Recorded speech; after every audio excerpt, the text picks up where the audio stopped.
Wade gives here. Deshaun Lee slipped through a crack. Broke out of a tackle. Deshaun Lee into the open field. Holding down the right trigger. And to the house. All right, a few seconds to work for Kent City. Bauer stepping back. Whoa. Someone call Kemba Walker. Woo! Holtz setting up a throwback screen. Going far side. What a play call. Tommy McIntosh. Goodbye. Dilk to the basket. And it's a Wolverine barrage early. +1 for Amy Dilk. Station goes away. Things could turn around. Great dish, and a greater finish by B. Artis White. I think you're going to see that thing on SportsCenter. 1-1. Line drive, base hit, right field. The Rally Birds have done it again. Western Michigan up by 2, but this is a dangerous lead. On cue, odd man rush. Hitches passes. Oh, what a sweet finish. Minnesota with the slide. Stephanie Samity going cross court for the winner in set 2. Nantico puts his shoulder down, shoots, and scores. How do you stop that? Tennis ball in. Loose near the 6. Dribble it around, played back, and the shot is home. It's a winner for Pitt, the freshman, Bertine Jackson. His first signature moment for Pittsburgh.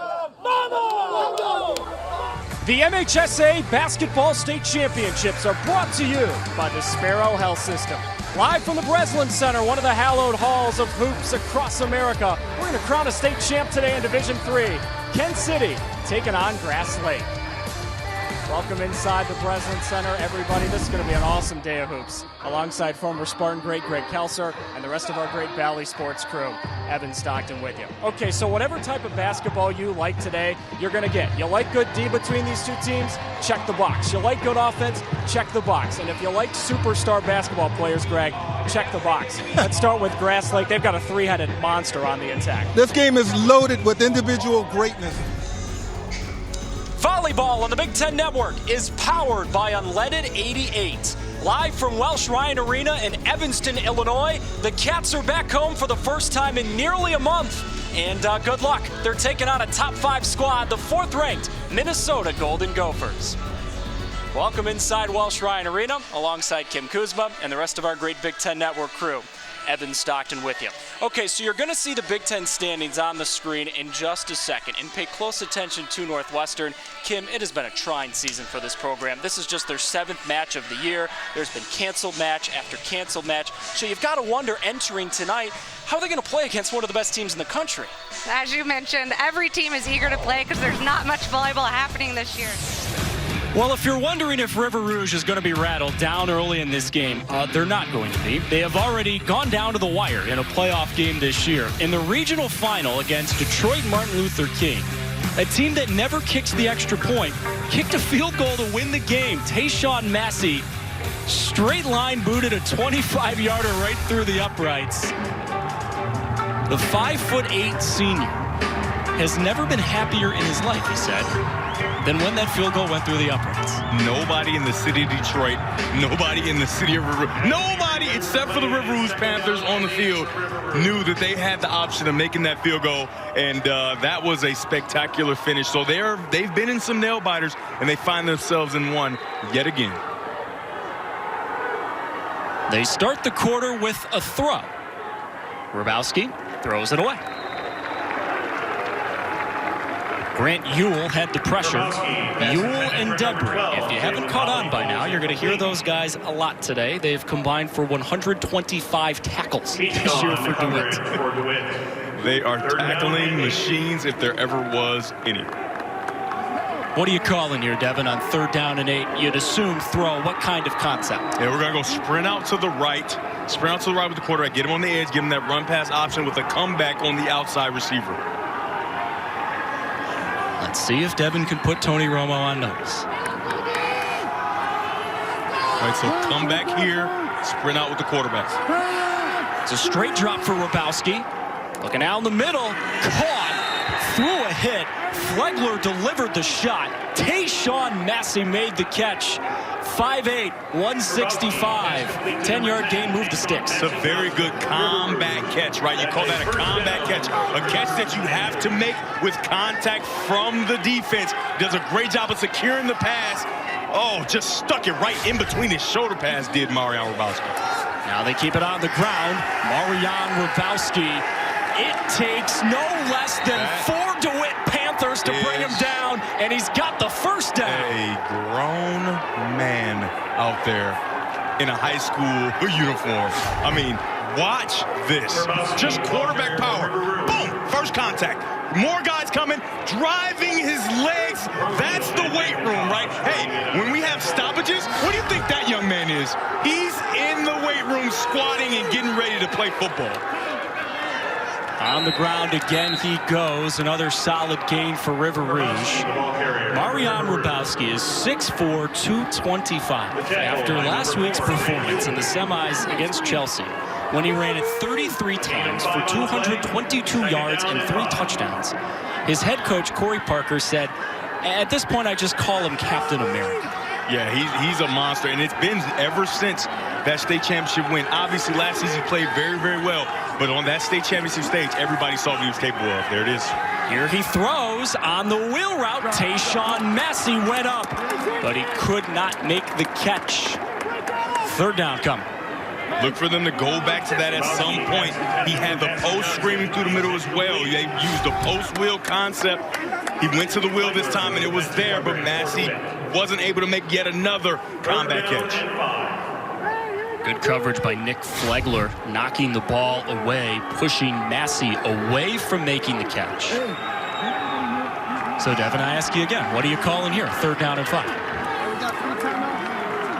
Some type of combination up here. You want to make sure you maybe throw an hour or draw off sides and give you a little shorter so you can run quarterback power. Penalty flag on the play. We check the call. Hey, that's all they got to read the ball. Encroachment. He's going to be enough. Defense number 11. It's a 5-yard foul. Results in a first down. Yeah. I think they're going to give it to him. Official was just making sure they're on measurement. That's right. Yeah, I'm right. I know. You know what you're talking about.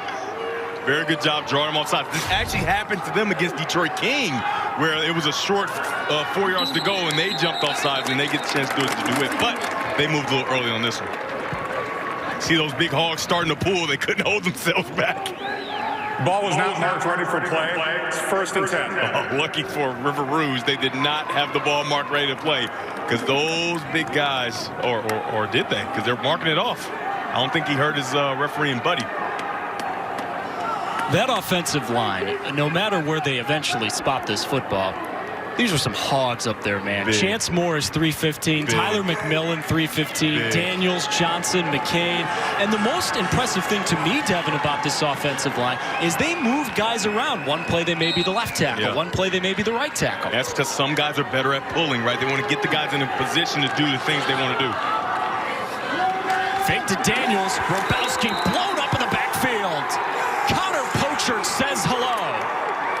River Rouge tried to use a pin and pull concept. They did not pin, right? So when the 2 linemen pulled, they didn't get a chance to pin, and that young man runs through freely, right? They want to get these guys here, but they want to pin him here and stop him from going. They don't do a very good job of it. He comes right through and is right on Rabowski before he can even get to the line of scrimmage.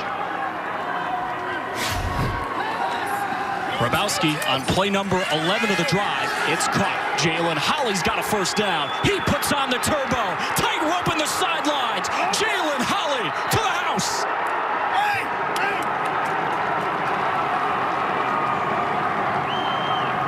Touchdown, River Rouge Panthers. Marian Rabowski and the River Rouge Panthers have answered. Complete to number 12, Jalen Holly.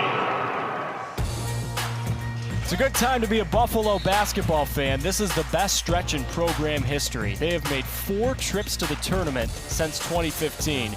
And Joe, a big reason why is Buffalo has made a point as a program to play with a workmanlike, blue-collar attitude. When you and I talked to head coach Jim Weitzel yesterday over Zoom, We asked, how do you describe your program? We said blue collar. It's kind of like the town we're in. It's not flashy. It's not sexy. We get talent. We work hard. And we try to embody the community we are in. And when you look at the numbers and the results over the last few years, I think they should stick with that recipe. That's right. Why not? Why not do it that way? It looks like they've made a connection with their fans. They're winning basketball games. They're going to the NCAA tournament. And they're producing high-level coaching. So they're on a roll right now. One more coming for Danny Culp, and he makes them both at the line. And to your point about Buffalo's fans, Coach Weitzel, when we were talking to him yesterday, of course we brought up the Bills and all the success Buffalo is having this year in the NFL. He said, look, when the Bills aren't playing, they watch us in Buffalo. There's no professional basketball team. There's the Sabres, sure, but in the winter, if you're not a hockey fan, you're watching us. They're the only game in town in the wintertime. Don't tell that to Sabres fans. My bad. Bruton misses on the drive to the bucket, Joe. Freeman got behind the D, and along the baseline, he turned it over, so take away the potential opportunity for JoJo. Yeah, on a tough catch there, he shuffled his feet. Good call. Here it comes up here on the replay. Yeah, see, before he dropped the ball down. So Buffalo catches the break. We stay tied. This game was really sluggish to start, but it started to pick up. Graves, his tough start continues. He was preseason first team in the conference, but he still hasn't scored. He's 0-4 shooting. I think he'll break through here. I think he was, on that last drive, he was pressing a little bit. How do you get a score like that not to press? Get him open shots, either through screening or good passing. 8 to shoot. White trying to create. Bruton is not letting him have any airspace. Lee has to hoist and missed it short. Yeah, that was not a very good offensive possession by the Broncos. On the other side, Buffalo really kept the ball on one side of the floor, which is the key to good defense. Nickelberry working on Freeman, and he missed it off the glass. Well, it looks like everybody's got free reign to shoot. I mean, that was not a very good shot. As you were talking about before, Buffalo loves to go quick, and part of the recipe is, look, we're going to shoot it quick. They may not always be the best shots, but we are going to shoot it. But on the other hand, they rebound the ball well, too, so they probably feel they can get extra shots on the offensive glass. Foul on Graves. White's going to the line. Number 3, Javon Graves. The first on Graves. Team foul number 3 of the Bulls. At the line, shooting 2 for the Broncos. Oh, nice drive. Got bailed out a little bit on the shot, but once the little guys get in amongst those trees, they have to be creative in getting your shot up. Joe, it's been interesting for you and I to watch B. Artis White against some of the better point guards, the better guards in this conference. We saw him against Marion Jackson earlier this year. Well, today he's matched up with Sagu, who was 6th man of the year in the conference last year, and Javon Graves as well. You have to think a competitor like B. Artis White comes into games like this and goes, I get a chance to prove myself today. Oh, yeah. Oh, yeah. You know, as a coach, you have to be aware of those personal challenges. And if it motivates a guy, so much the better. He split the pair at the line. The Broncos have the lead back. Bruton dribbles for his shot and hits it, falling away. Wow. That was a high level of difficulty three ball. Snapped a 2.5-minute scoring drought for Buffalo. I'm surprised they're taking that many perimeter shots so far, Evan. I thought they'd work from the baseline out. Lee down low, missed the little bunny. Oh, that hurts. When you penetrate the defense that deep, I like to see those shots go for a bucket. Nickelberry using his shoulder to create space for 2. Yeah, he just sort of shrugged Jason Whitens off and squared up and then shot the easy little baby J. It's been a long time since the Broncos have had a field goal. Wright cleans up the miss. Bertram swatted it out of his hands, and the Buffalo bench is loving that effort. Well, that's part of that blue-collar mentality you were referencing earlier, Evan. They kind of go crazy when they get the ball and bodies hit the floor. Yeah, this is the type of blue-collar effort that Buffalo has built its program on.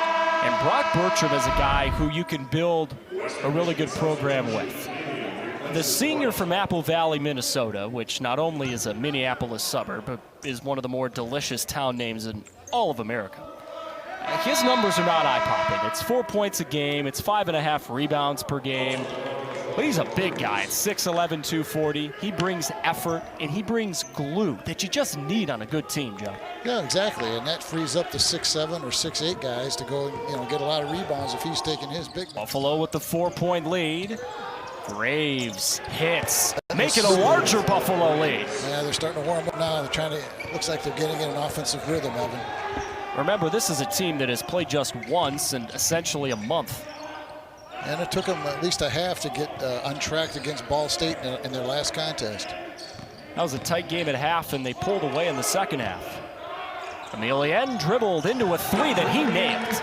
Boy, that was smooth, wasn't it? Little shot fake, drag dribble. What a big three that is, too, Joe. You had to stop the run that Buffalo was on. Bruton. No. Bertram had the rebound. Lee found it in between his legs, and the Broncos have it. Mbala tips it out of bounds. Cruz will keep it with the Broncos after the break. Buffalo starting to warm up. The Bulls are one of the best scoring offenses in the country, and Javon Graves is one of their best scorers.